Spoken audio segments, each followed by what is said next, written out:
with Uncle Bill, your friend. The story is exciting from start right to the end. So everyone come join the fun. Come on and let's pretend. From New York City, it's radio's outstanding children's theater, Let's Pretend, created by Nyla Mack. And here's Uncle Bill Adams to get us started on today's story, Beauty and the Beast. Hello, pretenders. Hello, Uncle Bill. Hey, have you ever been real scared to do something and then when you finally got at it, found out it wasn't so bad after all? Yes, it often happens that way.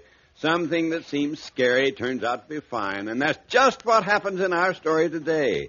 And Bob Murray, suppose you tell us how we traveled to Let's Pretend and that story of Beauty and the Beast. Well, there's a beast in the story. Let's all travel on animals from the zoo. Well, that's a great idea. So, Sybil, will you take charge of the magic? Magical sound men, we'd like a fine parade of lions, tigers, elephants, and camels. 1, 2, 3. And there we are. Choose your favorite seat, everybody. Get on their backs and let's go.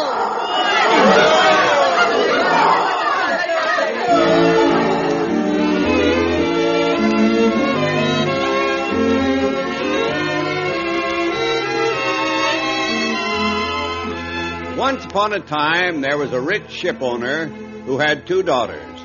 The older one, Ethelinda, was proud and selfish, but the younger was sweet and kind and so lovely that everyone called her Beauty. And now one day, their father lost all his riches. He and his daughters had to go live in a tiny cottage deep in the woods where nothing was easy and pleasant as it had been. But Beauty was cheerful even there and sang as she worked about the cottage. I have a gold locket, a locket of gold. My prince gave it to me, my prince brave and bold. Oh, Beauty, stop singing that stupid song. Why, Ethelinda, you always used to like it. Yes, I used to. When we had gold lockets and golden rings to wear. I used to like it. When we had fine gowns instead of these rags. And when we had some chance of meeting our prince one day. Oh, don't give up so easily, Ethelinda. It may still happen. Oh, look out the window. There comes Father. Oh, my goodness, at this time of day? Girls, I must leave for the city at once. Will you pack me some provisions, Beauty, dear? There's a chance, just a chance of fortune. Father, what's happened? What do you mean, a chance of fortune? Well, a traveler through the forest gave me news of the city and the seaport. He said a ship called the Golden Vanity had docked last month. The Golden Vanity? But that's your ship, Father. The one we thought was shipwrecked a year ago. Oh, Father, if it's come to port at last, then we're rich again. Oh, easy, daughter, easy. We're not sure it is my ship. Or if it is, whether it brought any cargo. But if luck is with us, what shall I bring you back from the city in celebration? Oh, Father, some silk and satin for gowns and new slippers and new ribbons, some perfume and... Oh, enough, Ethelinda. Remember, it's only a chance. But if it is my ship, what do you want, my beauty? Oh, Father, all I want is a safe trip for you and good news in the city. And then if you want to bring me something, well, I'd love one perfect rose, that's all. One rose? As always, you ask little for yourself, dear beauty. But one rose I promise you, whatever kind of fortune I find. Now I must go saddle the horse and be on my way.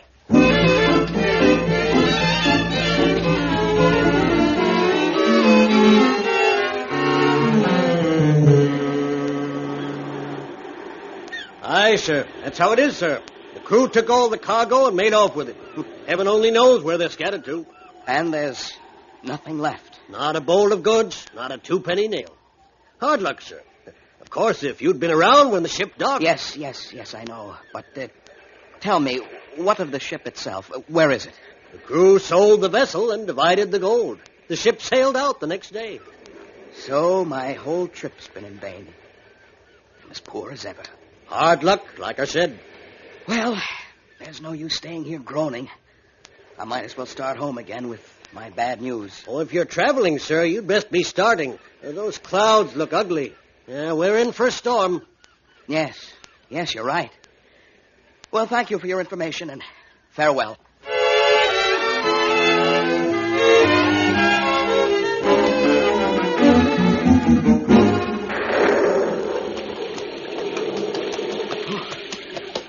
terrible.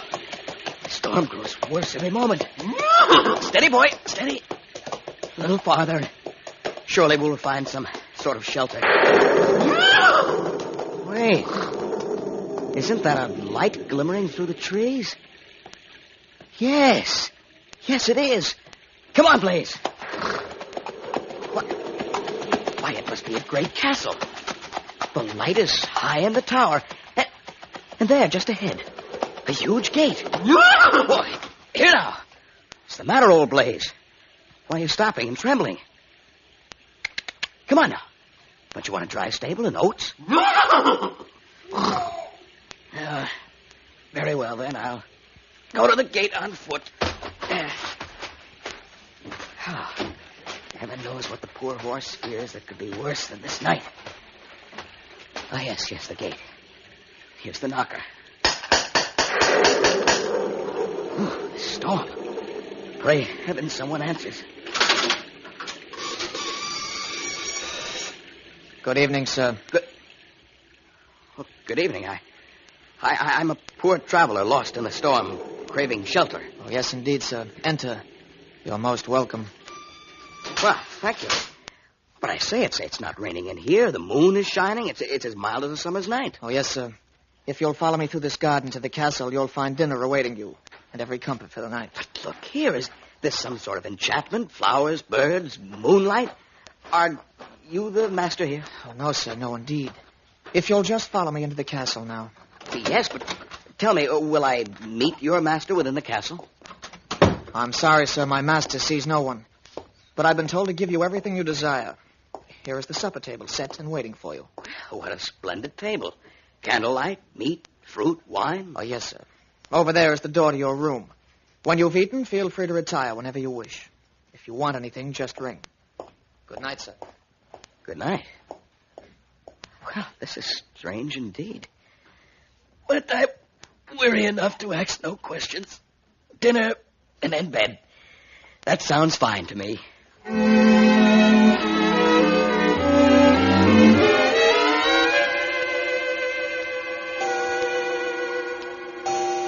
Beauty's father. Beauty's father. What? Am I waking or sleeping?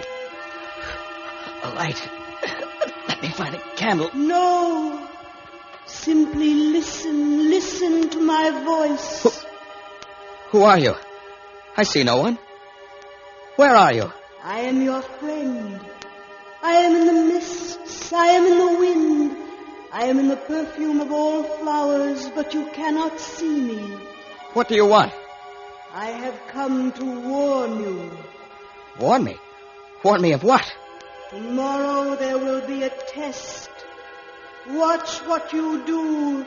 If you fail, it may mean death to you and to your daughters. Oh, no, not that. No harm has come to my daughters. It rests with you. Remember, tomorrow the test. Now sleep and farewell, farewell.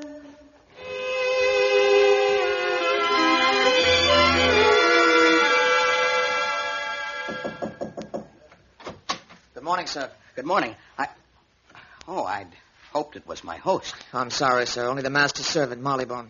I came to see if you'd finished breakfast. Yes, I have, thank you. And very excellent it was, too. And now, if you would take me to your master, I would very much like to meet him and thank him for his hospitality before I leave. My master sees no one, sir, as I told you.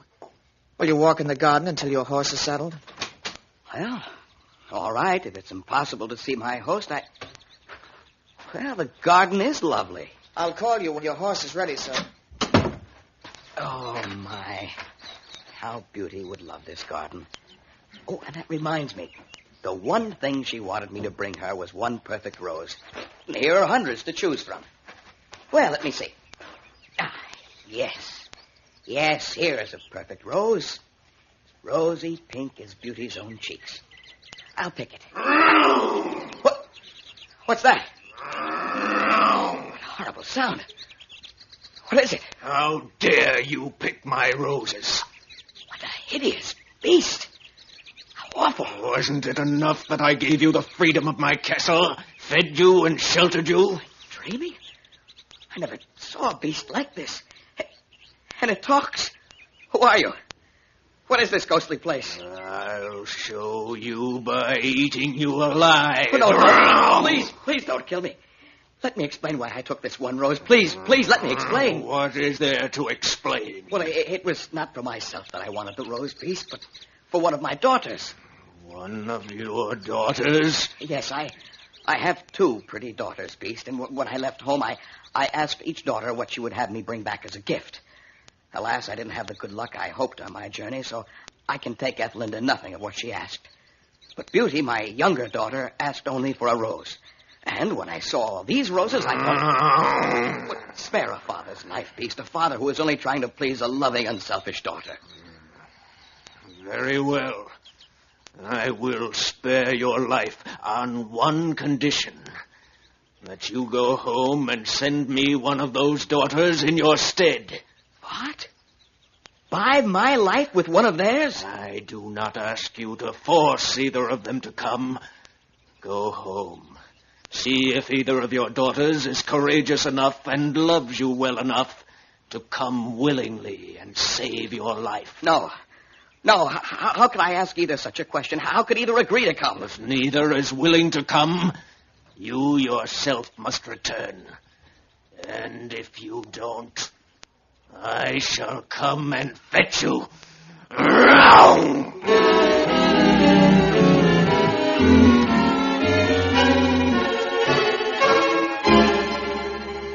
So, my daughters, that's the story.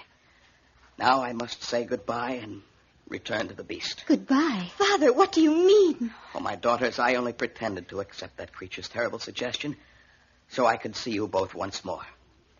Now I keep my promise and go back to him. Oh, no, Father. If I don't, he will come after me and kill me here. But this way you walk right into his clutches. Well, if it be death either way, I would rather meet it as an honorable man, keeping my promise to return. But it isn't death either way. If one of us goes with you... But that's impossible. That's unthinkable. Oh, yes, it's impossible. How could either of us face that fearsome beast? Don't even suggest it, Beauty. It was the rose I asked for which brought about this misfortune. Father, I'll go back with you to face the beast. No, Beauty, no, you haven't seen the beast. I'm not going to be afraid. This is better than seeing you go alone. Come, Father, let us be on our way. Very well, Beauty. Heaven grant that even a beast so fearsome as he is will be touched by your goodness and love.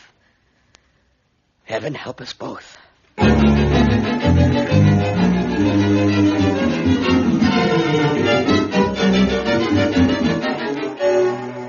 Although her father protested, Beauty insisted on returning with him to the castle of the beast. Now, nervous but determined, they are entering the castle. It really is very, very splendid, Father. The beast must be very rich and very powerful. Oh, Beauty, I shouldn't have allowed you to come. I should have faced him alone. No, Father. He would surely have killed you then. But I wish, now we're here, I wish he'd come. Everything's so quiet. There's such a strange, unearthly air of mystery everywhere. Yes, it's all just as it was before. The servant Marleybone opening the gate. No sign of anyone anywhere. Father, what's that? Oh, Beauty, my dearest daughter. It's the beast. He's coming. Yes. Oh, heaven protect us, dear daughter. Oh, his eyes. His claws. So, you have kept your word and brought one of your daughters. Yes, Beast, I have, but, sir, be gentle with my dear Beauty. Silence! Have you come willingly, Beauty? Yes, Beast, I have. Good. One more question. Will you be content to stay here when your father goes away? What? To stay? Oh, Beast, you can't ask this. No, it's too much. Beauty? If that is the price of my father's life, yes, I will stay. No, Beauty, no. Lisa! That was a brave and good answer, Beauty. I swear you will never regret it. How soft his voice is suddenly. And his eyes, they have tears in them. I had almost given up hope.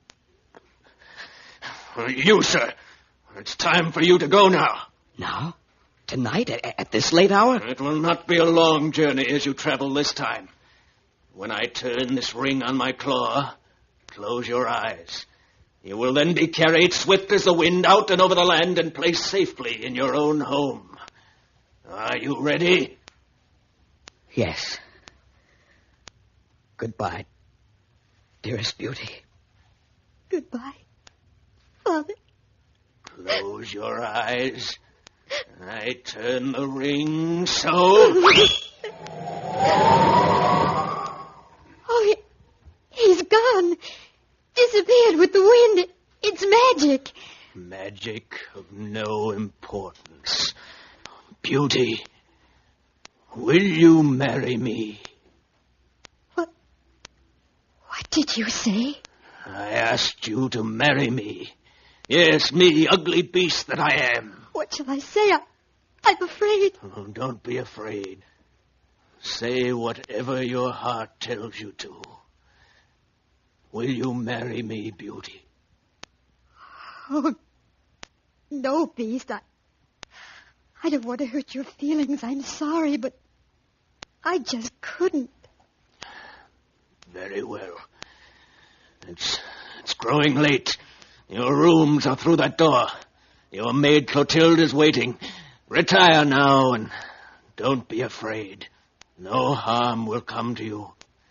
And everything that can be done to make you happy will be at your command.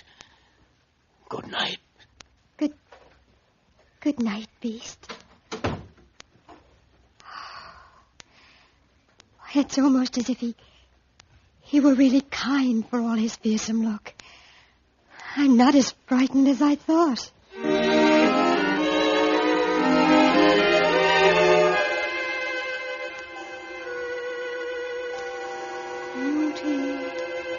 Beauty. Oh. Who calls me? I do. But who? Where are you? I see nothing but the moonlight. I am in the moonlight. I am in the mists and the wind. I am in the perfume of all flowers, but you cannot see me. Why, it's the voice Father told me about. The same soft voice that spoke to him. What would you have of me? Be not misled by appearances. Do not judge by what you see on the surface. Be true to your heart. Be gentle. Don't be afraid. Do you understand? I think so. Here is someone else who wants to speak to you. Where? Here I am, Beauty. Oh, I am dreaming. A handsome prince stands by the window. You are a prince, aren't you? Yes, Beauty. A prince that adores you. Oh, my dear, will you meet the test? Will you be able to overcome Careful, Prince. Overcome what, Prince? Please go on. I would do whatever you wished. Perhaps you will. I want you to. But you must find the way by yourself. Farewell. Oh, he's vanishing. He's gone. He's only a dream. Wait, Beauty. Here is a locket. Tomorrow, open it, and you will find a picture of someone who loves you very much. A locket? Oh, thank you.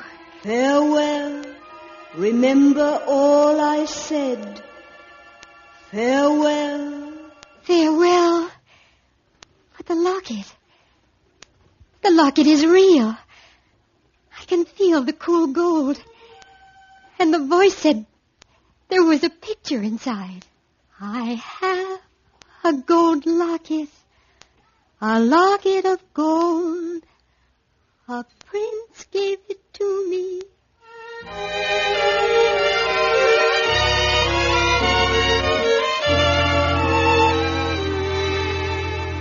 Clotilde! Oh, Clotilde! You want me, Miss Beauty? Oh, Clotilde, I'm so very lonely. How long is it since I came to this mysterious castle? Over a year, Miss Beauty. Over a year. And in that time I've seen no one but you and the other servants here. And the beast.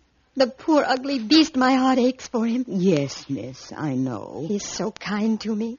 I have only to wish for something and it's mine. But, oh, Clotilde, how can I possibly do what he wishes? Every night for a year he's asked me to marry him. I know, miss. And I know how impossible it must seem to you. But still, if only In my dreams I see the prince of my heart. But he's only a dream. I wake up even more lonely, more frightened. Oh, Miss Beauty, please don't cry. Clotilde, tell me one thing. Have you ever seen the prince whose picture is in this locket? Miss Beauty, where did you get that? A voice, that's all I know. A voice gave it to me. Who is he, Clotilde? Oh, I dare not tell you. Just like in my dreams.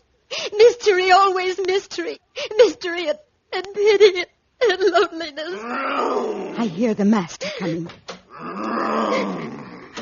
Miss Beauty is crying, sir. Oh, come, Beauty. What is the matter?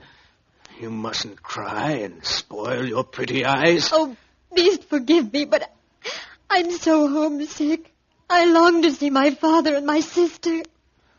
You would leave a miserable, unhappy beast alone? If only you'd let me go for just a little while. I'd come back and I'd never leave you again. Oh, very well, then. If you will promise to return to me before the dark of the moon, you may go. Should you be longer than that, you will be too late. Oh, I promise, beast. So be it, then. Close your eyes, and when I turn this ring on my claw, you will be carried up and over the land just as your father went, straight to your home. Oh, thank you, dear beast. Thank you. Until the dark of the moon. Farewell, my dear.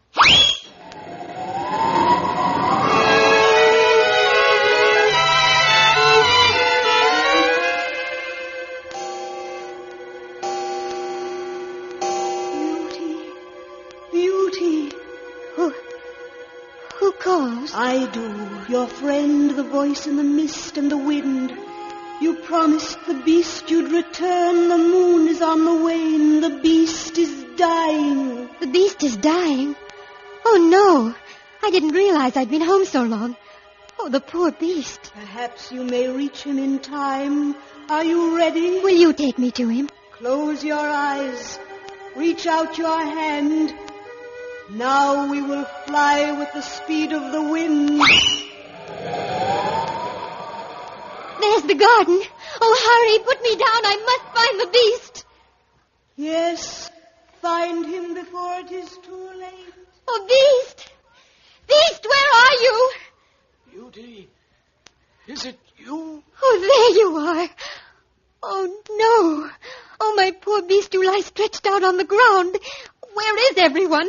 Marleygon! Oh, no, he cannot help. Only you. Oh, your hand on my head feels cool. Oh, my dear beast. I didn't realize how much you meant to me until I feared you were dead. Is that true? Oh, it is. And I'll never leave you again. Never, as long as I live. Beauty, once more I ask you, will you marry me? And this time, my answer is yes, beast. I will marry you whenever you want me to. Oh, yes. You said yes. Beauty, my beloved. The prince of my dreams. Where did you come from? Where is the poor beast? My darling, I am the beast, and the prince, too. I don't understand. I was under an enchantment, Beauty dear, condemned to live as that hideous beast until a maiden would appear who would have the courage to marry the ugly beast of her own free will. Then, and only then, could I hope to be set free. And you are the prince who came to me in the night. But whose voice guided you and spoke to me and gave me this locket? It was my voice, Beauty. I gave you the locket and spoke to you in the night. I am his fairy godmother. Oh, I can see you now. How lovely you are. And you are too, my dear. And now, Beauty, will you make again the promise you made to the beast? Will you say you'll marry me? Oh, yes, dear Prince. My beloved. Bless you both, and may you live happily ever after.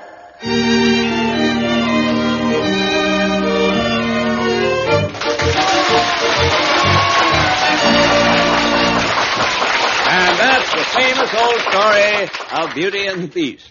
The pretenders for today were Beauty, Sybil Trent. the Beast, Donald Madden. Beauty's father, Michael O'Day. her sister Ethelinda, Diana Hale. the Beast's servant Marlebone, Jack Grimes. the maid Clotilda, Marion Carr. the fairy godmother, Miriam Wolfe. the sailor, Arthur Anderson. and the real prince. Robert Morea. The original music was composed and conducted by Maurice Brown. Let's Pretend is directed by Gene Height and written for radio by Johanna Johnston. Let's Pretend comes to you from New York City. So remember, all you pretenders who live nearby, you're always invited to come and see a broadcast. Just write for free tickets to CBS Radio, New York City.